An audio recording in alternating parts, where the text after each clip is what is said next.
Tonight, on The American Experience, he spoke of peace until they killed his family and took his land. Now he chose to fight.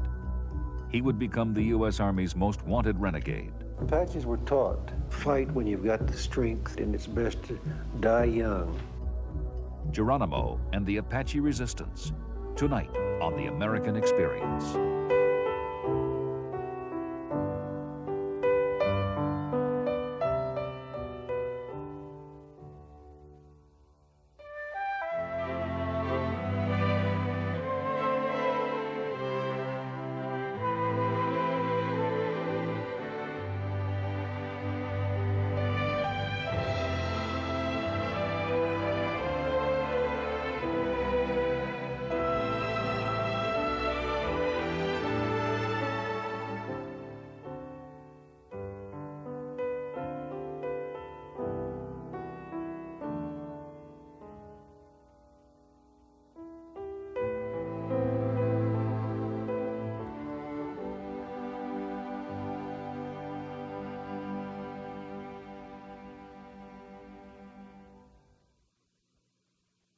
Hello, I'm David McCullough.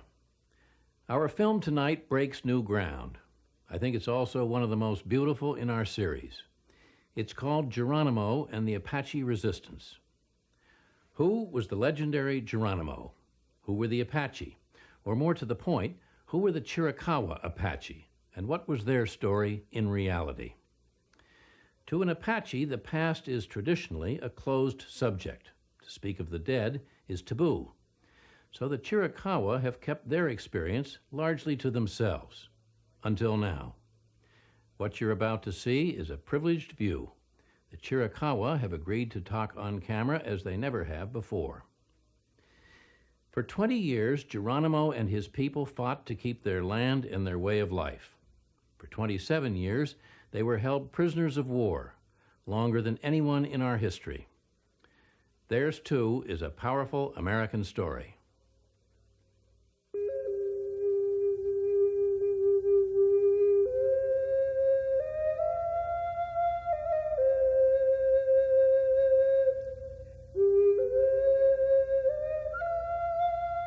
The Apaches traveled light and left little behind them.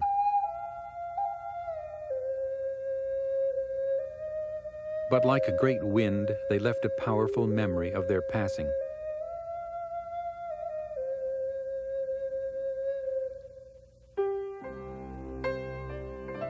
They were nomadic, hunters, gatherers, and warriors.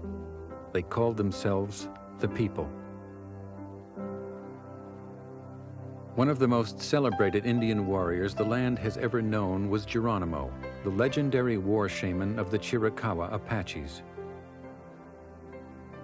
But Gerônimo and the Chiricahuas became so entangled in myth that until the 1930s, less was known about them than any other major group of North American Indians, though they had dominated the history of an entire region for generations.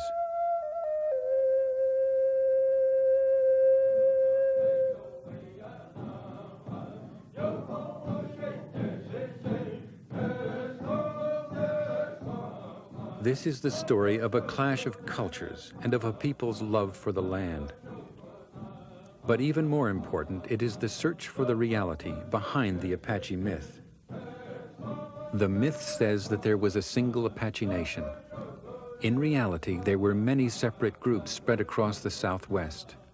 One of these was the Chiricahua Apaches, and this is their story. The myth says that the Chiricahuas were warlike, bloodthirsty savages.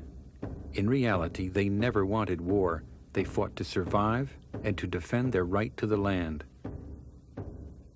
The myth says that Gerônimo was a Chiricahua chief. In reality, he was a medicine man, the influential mentor of Naiche, the true hereditary leader of their people. This story will be told as never before by the direct descendants of those who were there. Naiche, my grandfather, was with Gerônimo all through the time. Well, most of the time when the fighting was going on, he was with one of the men in Gerônimo's band. My grandfather said that our people needed to survive, and these things took place.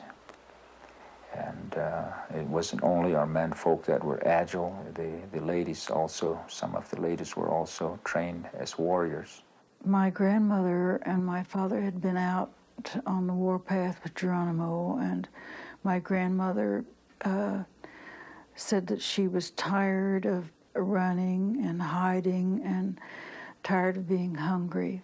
I think they withstood things that very few others could have withstood. And we had moral standards that were really strong. And they call us savages. The Apaches would permit no challenge to their right to the land, for Apache culture was inseparable from the natural world. The giver of life is everywhere. The very fact that you breathe the air you breathe in, you talk to the air, and it's the giver of life. The very fact that it's alive, it's God, the giver of life. The land was beauty, harmony, and power, and everything in it was invested with life. An essential link with this world were medicine men like Gerônimo. He was a holy man with special access to the supernatural power in the land.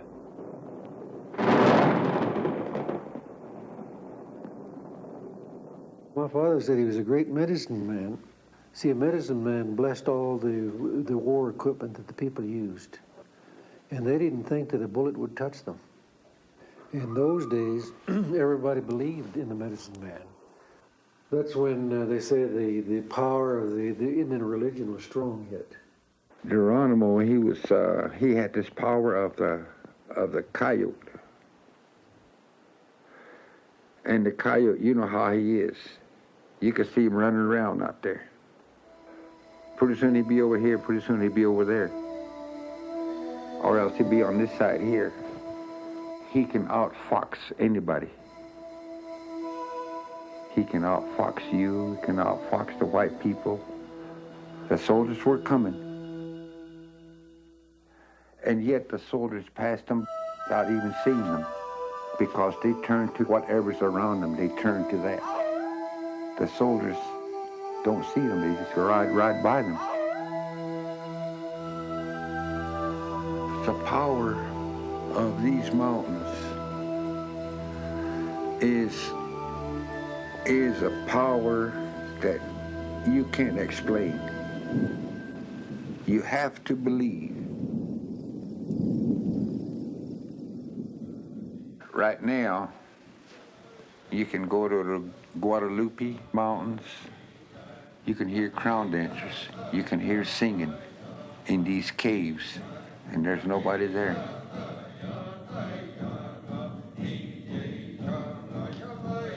This is the reason why we believe in our crown dancers in this way, to protect from evil. Can you imagine in your mind, you got a big bonfire out there.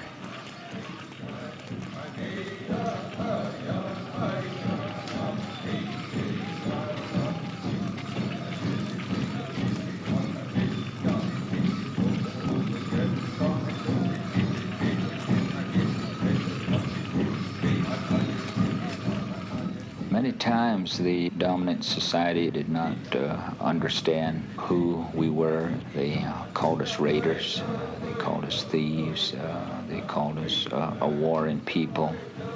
But we had to do some of those things in order to survive and remain a people that we are, and above all to hold our lands as much as we could.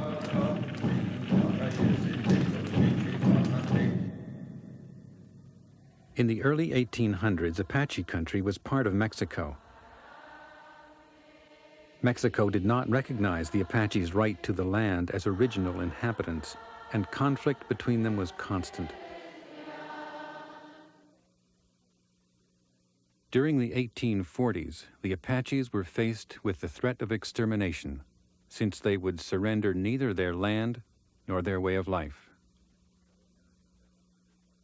In Mexico, American bounty hunters like Stephen Meek could earn $100 for the scalp of an Apache man, $50 for a woman's, and $25 for a child's. Violence like this was a part of the Apache experience when Gerônimo was growing up, and on March 5th, 1851, he himself was dealt a crushing blow by Mexican brutality. 400 Mexican soldiers attacked an undefended Apache camp, slaughtering women and children. Among the 21 dead were Gerônimo's wife, mother, and children. He was never a renegade like what people said about him until the time when he was on his way to talk about peace. And behind him, his family was slaughtered, his wife and children. In his autobiography, Gerônimo said, "I did not pray, I had no purpose left, and whenever I saw anything to remind me of my former happy days, my heart would ache for revenge."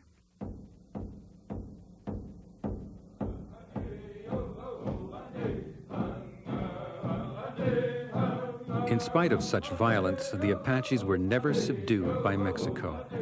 But international events were about to complicate their lives. Apache country was part of a vast territory that the United States had just won in a war with Mexico, completing an American dream of control over the Southwest. But from the Apache point of view, the land was not Mexico's to give away. For over their own homelands, Apaches held virtually undisputed control. Since the dawn of time, the land had sustained the people. But soon there would be a new presence in Apache country, American settlers. One traveler wrote, "It was a surprise how luxuriant the grass was on this mesa and what an inexhaustible support it affords for cattle. It was a luxury to breathe the air. Nothing more pure or more invigorating could exist upon earth." When the white people started coming, it was kind of like just watching them to see what would come of it, and being friends with them and trying to understand them and why they did things in certain ways. My mother's people were German people, and they were immigrants from Germany, and they came by covered wagon into this area. They were 3 or 4 years on the trip with their wagon train because they were poor people and they worked along the way. There was mining there, and the people did a lot of prospecting, and it was surprising where they'd find gold nuggets.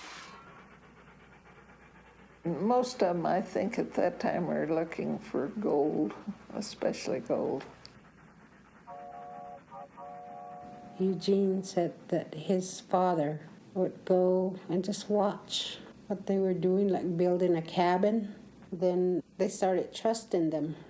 After they found gold, miners would come in and start digging around, moving them, shooting at them, chasing them away from their little places where they were living. He said they started getting bigger pieces of land, and then told them not to go on there and not to hunt.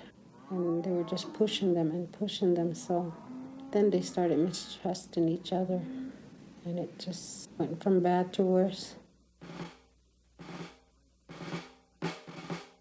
Mining and overhunting created conflict between the settlers and the Apaches. Treaties were violated by lawless elements in the white population for whom the only good Indian was a dead Indian. Although there were some settlers who befriended them, Apaches were seen mostly as an obstacle to white exploitation of the land. By 1861, the uneasy standoff in Apache country collapsed and war was on.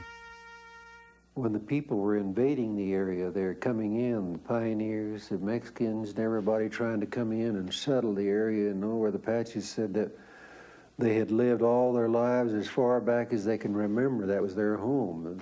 If somebody come into your house there and is going to take it, nobody's going to stand for that. At least Gerônimo didn't. This was the beginning of the Apache resistance, and the warfare to crush it tore the Southwest apart for 25 years. White hatred for Apaches deepened. Vigilante groups were formed, and by 1871, it was more dangerous for Apaches than for the settlers. William Oury, a prominent Tucson, Arizona citizen, led 100 men against a camp of Apaches suspected of raiding. It was called the Camp Grant Massacre, and more than 100 Apache women and children were slaughtered.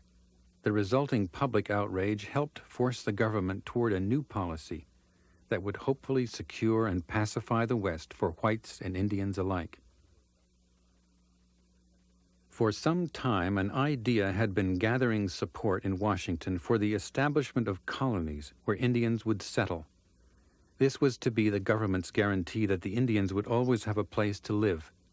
It was to become the reservation system.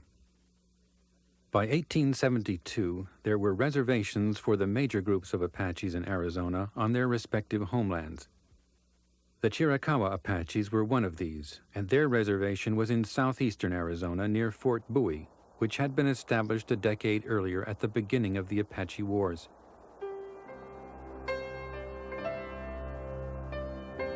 Enemies once, the Chiricahuas and the soldiers even became friends.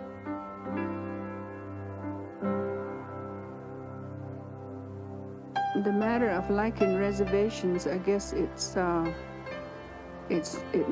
mostly has to do with being at peace and not being on the run. The reservation down in the Chiricahuas, it was their homeland, I guess, their stronghold, and they were free. They had hunting and water. They were just happy in the mountains.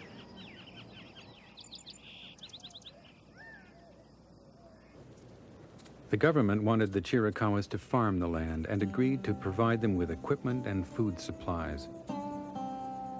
The land was not good for farming, but the Chiricahuas were willing to try raising cattle. The government wouldn't help them do that, and it even failed to deliver the promised supplies. The Chiricahuas faced starvation. Even so, they kept the peace. If they were given the cattle and horses, they loved those two things. And if they were taught how to raise the cattle and take care of their horses and raise the feed for their livestock, I think a lot of them would have made it.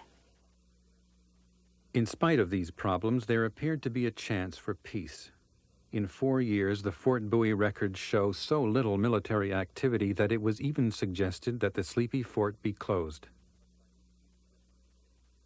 But by 1876, there was a disastrous new federal policy, one which would close the Chiricahuas reservation and move them to San Carlos with most of the other Apaches in Arizona. The commander at Fort Bowie warned that the Chiricahuas might go to war if their reservation were closed. The federal government thought it would be efficient to centralize control of all Apaches. They also saw it as a way of opening the Chiricahuas' land to settlement and mining. A military escort came to Fort Bowie to take the people to San Carlos. A third of them agreed to go, anxious for peace at any cost. But Gerônimo refused. Betrayal had once taken his family. Now it was taking the land. Along with about 400 other Chiricahuas, he escaped to Mexico. And because he had been a spokesman for this resistant group, he gained instant notoriety. And so he stood up. He stood up and said, let's keep our land. And he had the nerve enough to say, nobody's going to take us off of this land. We're going to stand up and fight. The reason why we fought so hard was that without the land, we would not be a people that we are. Our belief was a part of the land. And everything that grew on it, this is how we were placed on earth, and we could not see any way around it. Within a month, enraged Chiricahua warriors had killed 68 settlers in the area that had for 4 years been a model of peace.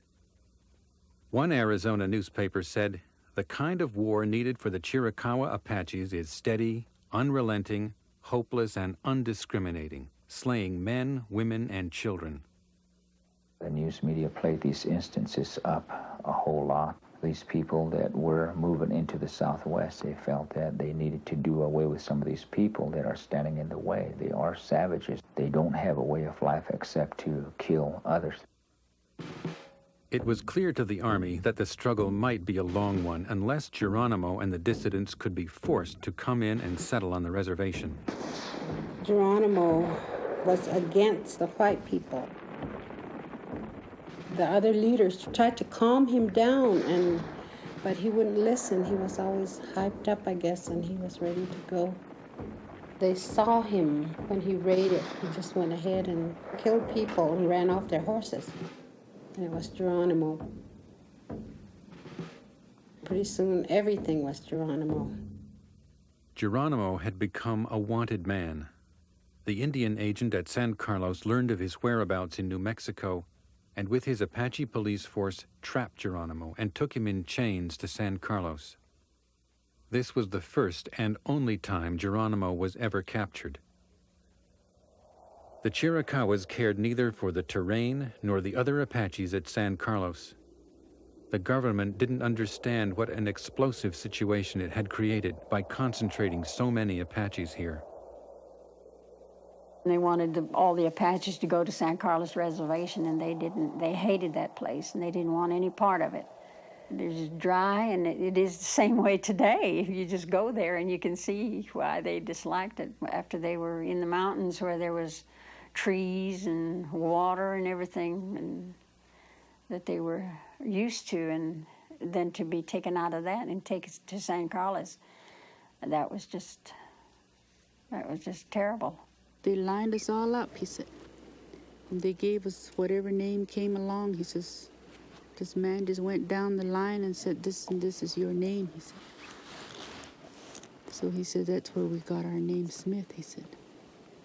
Grandfather told of many instances, and his account of being on the reservation was when he was quite young. He said it was dusty and more barren than anywhere around there. He said some of the Indian agents were not really interested in helping the people. Many times the supplies and things were fall short because someone else had taken them before they ever reached the reservation. The soldiers were rude to them. The soldiers treated them like they were animals, sort of, seemed to have no more thought for them than you'd have for an undesirable kind of dog. After 2 years at San Carlos, the government moved the Chiricahuas to the adjacent Fort Apache Reservation. It was 1878, and the war for the land appeared to be over. But there was another equally devastating war against Apache culture. It affected everything from language to religion. A powerful native religious movement threatened to unite all Apaches. The Army brutally suppressed it, killing an influential medicine man. Only the Sierra Madre seemed safe now. Old fears were rekindled. Gerônimo and young Chief Naiche fled to Mexico, taking with them 400 of their people. General George Crook, the government then decided, was the last hope for peace. Unlike many soldiers and officials, he treated the Apaches like fellow human beings. It was a cardinal rule with him: never lie to an Indian, never break a promise. At this point, the only Apaches off the reservation were the Chiricahuas, now deep in Mexico. Crook resolved to find them in the Sierra Madre and persuade them to come back peacefully if possible. But General Crook could imagine nothing more difficult. He wrote, It would be practically impossible with white soldiers to subdue the Chiricahuas in their own haunts. The tendency of military drill and discipline is to make the individual soldier a machine. He cannot compete with an enemy whose individuality is perfect. My dad says that the cavalry used to come in there and they would have practice. And they would watch them. The Apaches would watch them, and they would be standing out there and they'd say, ready, aim, fire. And the Apaches thought it was funny because there's no way in the world that they could hit the Apaches, you know, standing up there, ready, aim, and fire. So they always moved like a cottontail. When he runs from you, you know, he jumps like that, or a deer. So they learned to move like that. The Apaches were taught.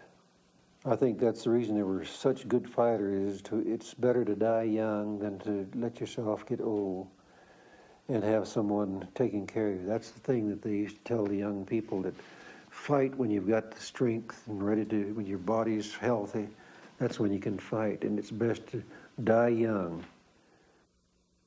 Crook knew that regular soldiers would be no match for the skill and ferocity of Chiricahua Apache warriors, so he enlisted other Apaches as Army Scouts. These scouts made up over 3/4 of the command he now led in pursuit of Gerônimo and the Chiricahuas. These Apaches served because they saw Gerônimo's people as a threat to peace.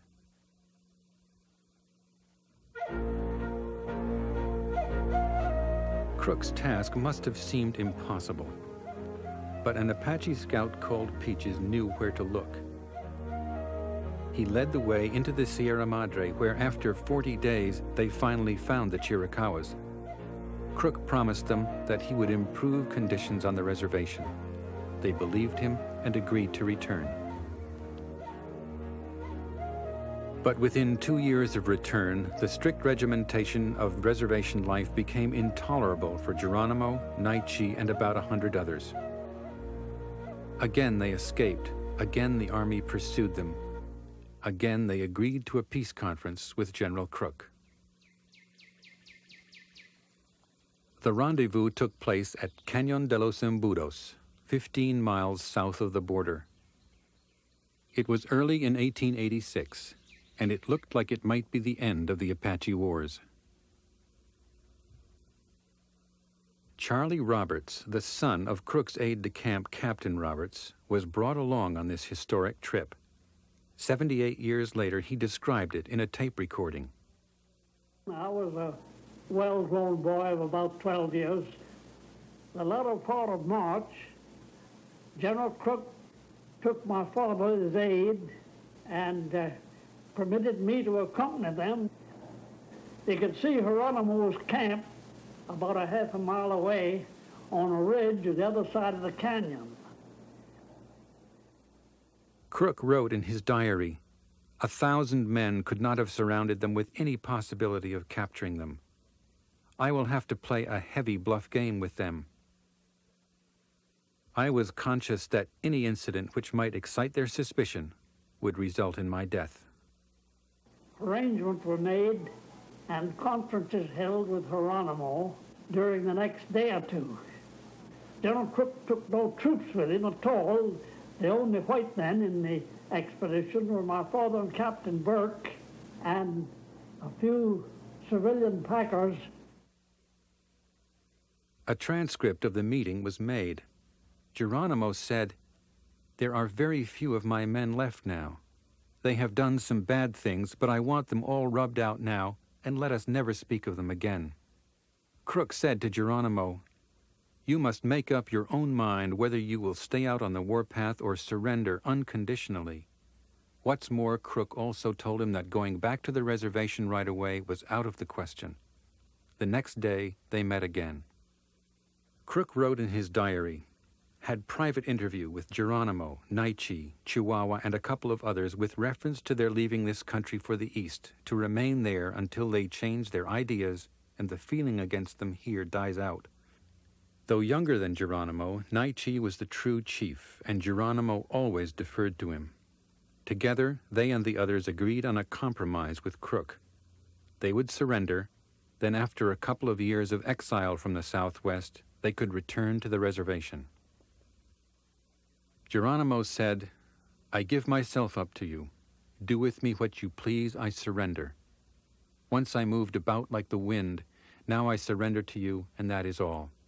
The reason why Chihuahua and Loco and them surrendered, they didn't want to fight. It was useless because they felt like there were too many white people and too many Mexicans, and that eventually they'd just be all killed off. Gerônimo surrendered for the same reason. He said that he didn't want the tribe to disappear. Just after they agreed to surrender, a renegade white man panicked Gerônimo by telling him he would be hanged for murder in Arizona. Gerônimo had reason to be afraid. He was under indictment for murder. He and Naichi, with their small band, fled south into the Sierra Madre again. Determined to continue with his campaign, Crook went to the nearest railroad station and telegraphed his commanding officer, General Sheridan, with the news.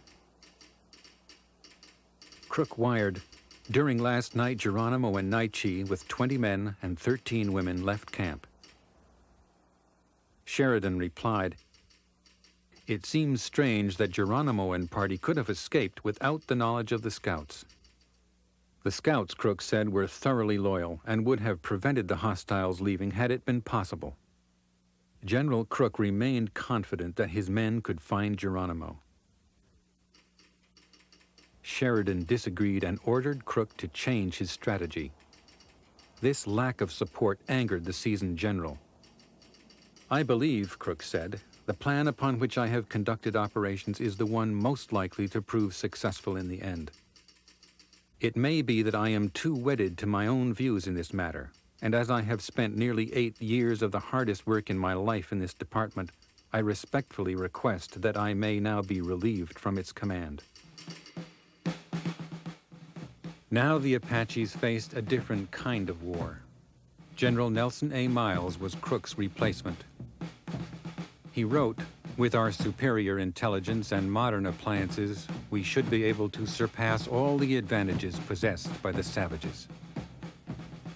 To try and capture the 39 Apaches, Miles put 5,000 men in the field. That was 1/4 of the regular army of the day. He intended to harass the Chiricahuas into submission. The diary of Dr. Leonard Wood tells just how difficult that proved to be. He wrote, "When we reached the Yaqui River country, it was found impossible to make use of the cavalry, the mountains being almost impassable. Started back to camp, reaching there about midnight, nearly breaking my neck over the side of a canyon down which my mule and I took an ugly roll." The non-Indian had marveled at the distance the group had gone in a day. Some were horseback and some were on foot. They knew that the horse soldiers were still coming. They knew the distance they were at. They would fight and disappear. They just couldn't find them. Dr. Wood wrote, "Old Streeter constantly seeing signs of Indians. Corporal Scott was badly shot in the fight near the Santa Barbara Peaks. They amputated his thigh today. Alsop, no use, afraid to go out any distance." Gerônimo knew the lands, he knew the water holes, and he would take them from one safe place to another. Many times we could not build fire or that it would give us away, the smoke or the actual light. And we survived, and many times our horses were tired, and we asked the horses to give a little more, and they did, and we survived again. The Chiricahuas had eluded the army for 6 months, but they were tired of life on the run.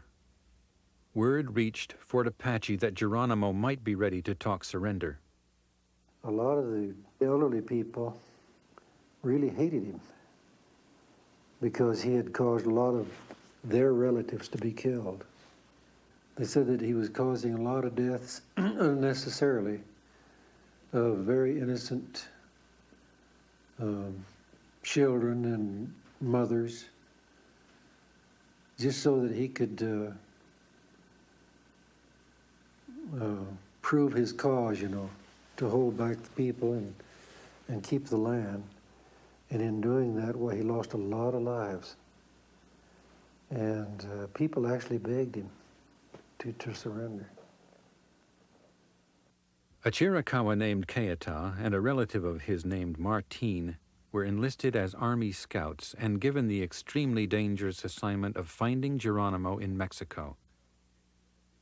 Lieutenant Charles Gatewood, a young officer well known to Gerônimo, went with them to offer terms of surrender. The two Indian scouts that took the soldiers, the American Army, into Mexico, and they were the ones who were largely responsible for talking with Gerônimo first. Those people were relatives of Gerônimo and people in that band. They were all one family. They all belonged together. And that's not likely that he, under that circumstance, would have killed them. Keita and Martin followed the small band to the base of a well-known stronghold high in the Taurus Mountains, 50 miles south of the border. The two scouts left Gatewood's party at the river below. Hoping that they would be recognized and allowed to approach unharmed, they climbed to where the hostiles were hidden. My grandfather, in his account, he said he was a lookout person with binoculars. He said at a given time, then he had seen movement way down in the bottom of the canyon. Then he said he saw movement, and instantly he knew who they were. They were carrying a white flag, and they were a part of our people. They had quite a discussion about those people coming. That at a given time, they said not to let them approach. Martin is my dad's father. The soldiers stayed behind, and just those two men went up there. Gerônimo had his gun right here all the time, ready to shoot. But somehow, I guess these two men just persuade him not to shoot. But they came for a good cause. I don't think they necessarily talked them into surrendering, but they mostly talked them into coming out and considering it as a possibility. After several hours of tense discussion, Martin and Keita were able to persuade Gerônimo, Naiche, and the rest to meet with Gatewood down by the river. Gatewood said they must either surrender or fight it out to the bitter end. To persuade them to surrender, he told them that their families at Fort Apache were being shipped as prisoners of war to Florida, and Rui Darrow's father was on that train. Papa was about 16, but he was at Fort Apache, and he says they called him in, and the soldiers said, well, there's going to be a roll call. So all the Apaches came together, and he said they just put them on wagons and took them up to Holbrook. Then they piled them on the train, he said, like cattle. With all the other Chiricahuas on their way out of the Southwest, Gerônimo and the small band felt totally isolated. Before they surrendered, they talked it over among themselves. They got together and had a meeting. Gerônimo and Naiche and a few other people were there, and they decided that they didn't want to have any more of their people killed. They were always running. I believe this is the reason why most of the chiefs gave themselves up on kind of the women folks and the elderlies and the kids.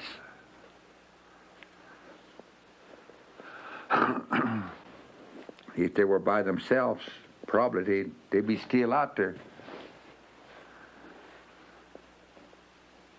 with all the power they have.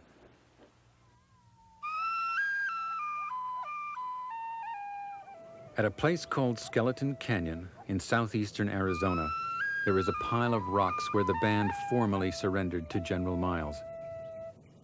It is said that some Army officers who were there piled up the rocks to mark the spot where 25 years of Apache warfare came to an end.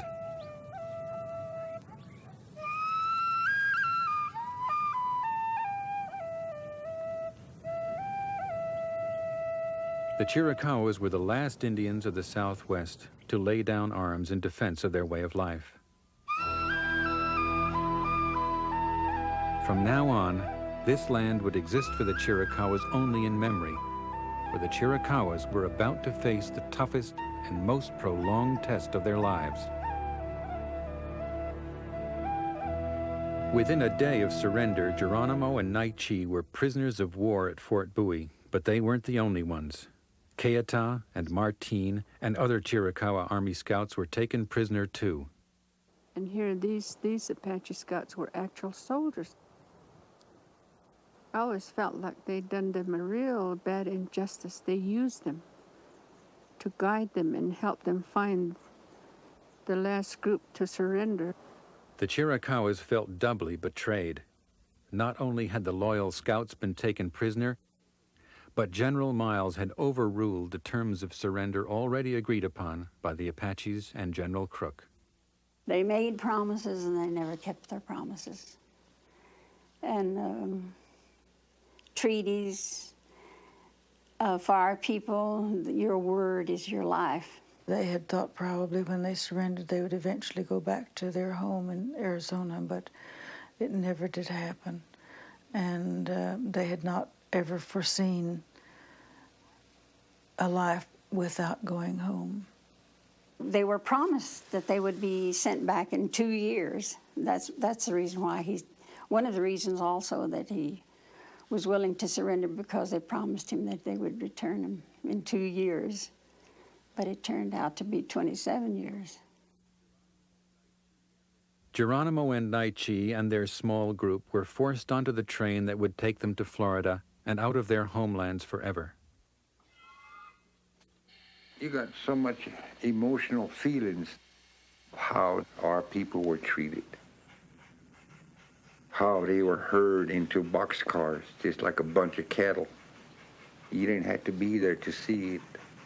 You could just visualize it in your mind, what happened. They were herded on trains. It was crowded conditions, very unsanitary. And sometimes the rations, the food they were given weren't really good. Sometimes some of it was spoiled. I just visualized these poor people that didn't understand. A lot of them didn't understand the language, and to be moved from train to another train in these, what you call a cattle train, and not knowing where they're going. You know, my heart just ached for them.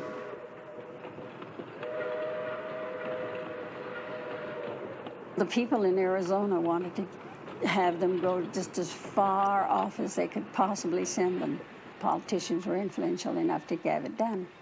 So that's as far as they could go, was St. Augustine, Florida. And that's where they sent them. Naichi and Gerônimo and other warriors went to Fort Pickens in western Florida. 400 went to Fort Marion, built to hold only 80. This fort was in St. Augustine, on Florida's Atlantic coast. When they were in Florida, my father says it was so hot and they were all crowded inside the little fort, and people were getting sick and they had to drink the water out of the well in there, and he said the water made them sick. It's real muggy, and it's quite an adjustment for people that lived in the Southwest. There was malaria present, a sickness that they didn't know about, and yellow fever. At one place, daily, there were people being taken out because they had died from these sicknesses. Our people still remained in the center, and we tended to our way of life, our beliefs, and we kept together, and this is how we made it through all that sickness. My father was just a small boy. He must have been about 4 or 5 years old, somewhere around in there. When he got to St. Augustine, why, he used to tell about the waves, and they fascinated him because he said they used to sit on the wall of the fort and watch the waves come in.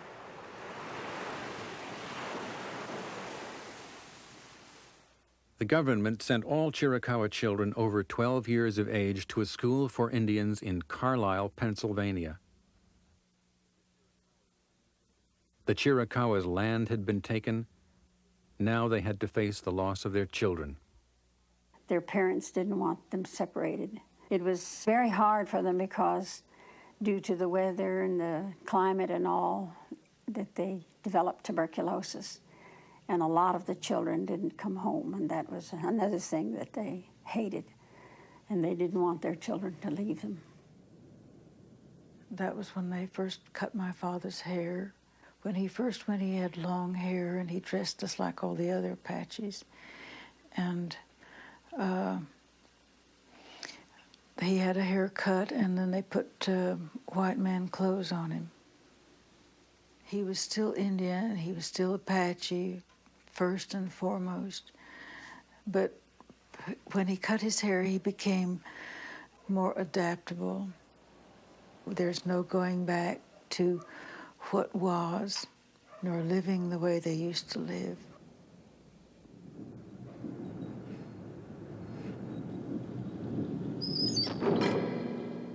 It was clear the Chiricahuas were not likely to survive this confinement.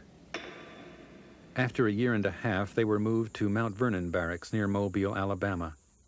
They set up a small village there, but conditions were not much better. The wind just barely moves. It doesn't blow across your face and cool. It just kind of is cloying like little, you know, damp fingers maybe. And that's what I feel so strongly when I go around there. I walk down there and I think, they walked on this road. And I know what it was like because I can feel it. In the 40 years since their first contact with white Americans, the tribe had dwindled from several thousand to 388. It was 1896. After 8 years in the Deep South, they were moved again to land provided by the Comanche and Kiowa Indians at Fort Sill, near Lawton, Oklahoma. As they went to Lawton, it was in the evening, so they camped before they got to Lawton, and when it became dark, well, they could hear the coyotes, and the old ladies in the tribe, they all started crying because they just felt like that they had come home. At Fort Sill, they had cattle and they worked together, and they had a reservation, a real reservation. They felt like they had a good life. The former terror of the Southwest settled down to life as a grandfatherly figure, though the memory of the murder of his first family in Mexico never ceased to haunt him. A legend in his own time, he became a drawing card at Wild West shows. Gerônimo dictated his autobiography. Nai Chi became a devout convert to Christianity. Even Gerônimo went to church a few times. But he still used his magical powers to heal the sick and to conduct traditional ceremonials. He had always boasted that his power would protect him from death in battle, but his power was failing now and could not protect him from the case of pneumonia, to which he succumbed in 1909 at more than 80 years of age. In myth, he was an implacable savage. In reality, he was a man who had risked everything for his home and his way of life.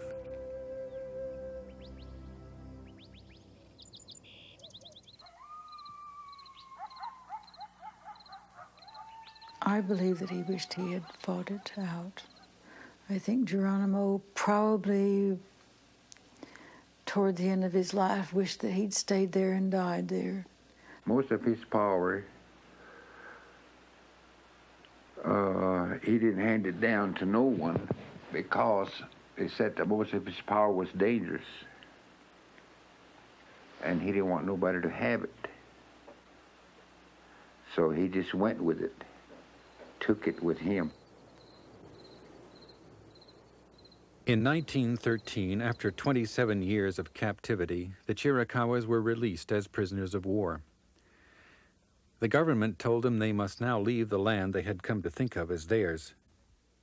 The land was annexed to the Fort Sill Army base, and the Chiricahuas were faced with a tough choice. They had a choice to make, the Chiricahua Indians, to either remain in Oklahoma or relocate at Mescalero. 82 of them stayed in Oklahoma. 187 came to Mescalero. They went by train to join the Mescalero Apaches on their reservation in southern New Mexico, leaving those behind who wanted to farm plots of land. They wanted to come to Mescalero because the Mescaleros were good to them and befriended them, and they came to the Mescalero reservation more than one time when they were on the run. The Chiricahuas found the strength to make a new beginning, but the memory of traditional homelands that were taken from them has never died.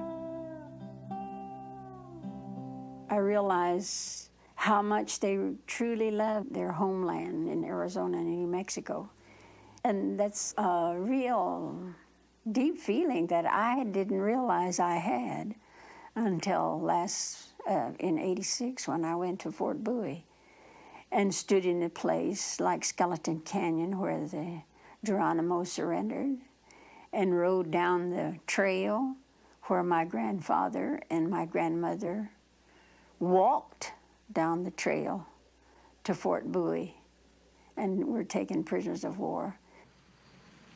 In September of 1986, exactly 100 years after surrender, hundreds of Chiricahuas returned to Arizona and the pile of rocks at Skeleton Canyon to honor the memory of their ancestors.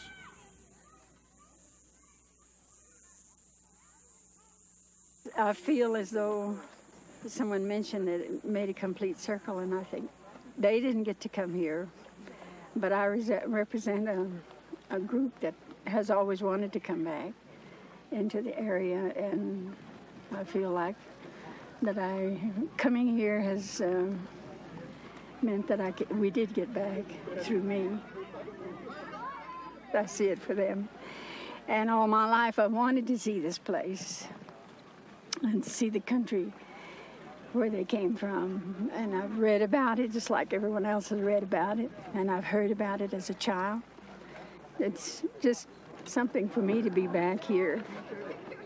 We have a background we're proud of. And we are a proud people. We are a progressive tribe back in Mescalero. Our people had said, we are going to survive, we're going to make it. This is how we were taught and we were told. We have the sacred mountains, the lakes. We're going to see them again. So we are direct descendants alive today. Excuse me, I'm very emotional because my grandfather had been with Gerônimo's band, and these people are direct descendants of these very warriors. That time was our time, and that was the time that made us who we are. That's our history. That's how we grew. That's how we were molded. They tried to adapt to Christianity as much as possible, but the old ways and the way they believed were still there, and they are still, in fact, there.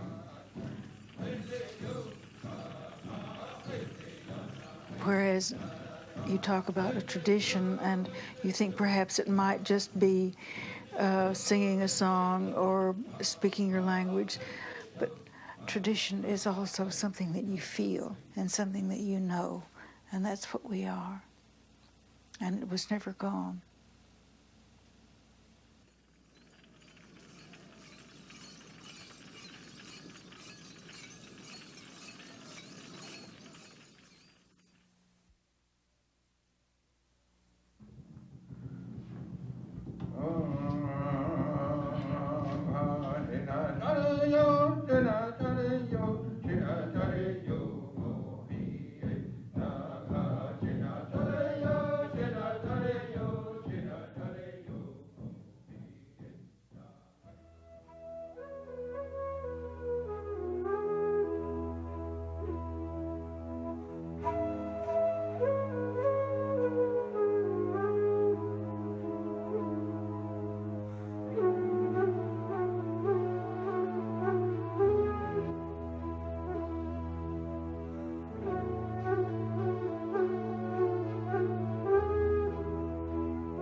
A production of WGBH Boston.